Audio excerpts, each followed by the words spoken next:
So I'm in Ethiopia here on the road to Sudan, and this region's been a real hotspot lately. A couple of weeks ago there was a lot of shooting here.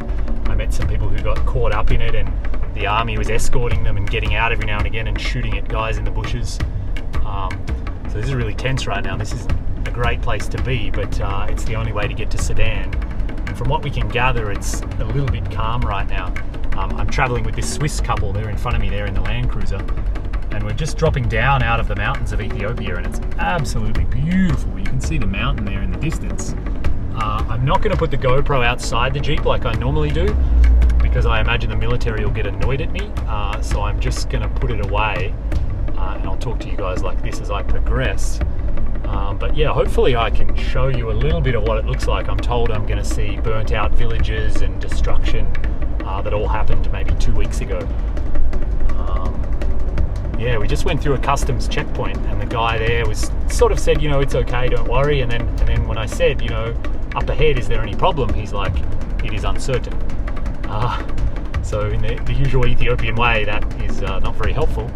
And yeah, so our plan right now is just to keep moving. Unless it's the actual army trying to flag us down, we're just going to keep pushing on, and hopefully we don't find any real resistance. So yeah, let's see how this goes. In the meantime, beautiful, beautiful mountains that I'm winding my way through. Absolutely breathtaking. Just dropped, at least a few hundred, maybe 1,000 feet of elevation in the last 5 minutes. And I expect it's going to get nice and toasty hot before I cross into Sudan. Alright, so I put down another 40 or so miles, dropped another 1,000 feet of elevation, and I've just driven through a village here. It's half burnt out, and there are no people whatsoever. I have driven past a couple of military kind of vehicles with dudes hanging around with guns, but yeah, absolutely no one around here. I don't know what happened to that village, but I don't think it was anything good. So I'm just 6 miles from the border of Sudan now, and the temperature's 105 degrees Fahrenheit, right on 41 Celsius.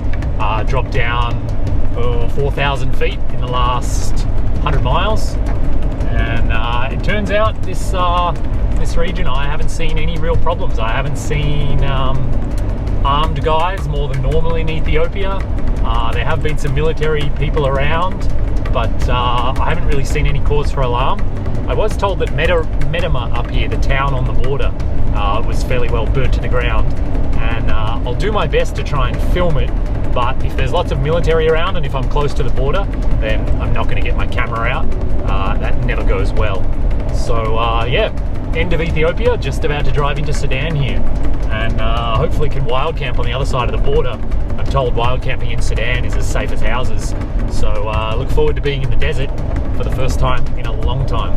This is great, really getting into North Africa now.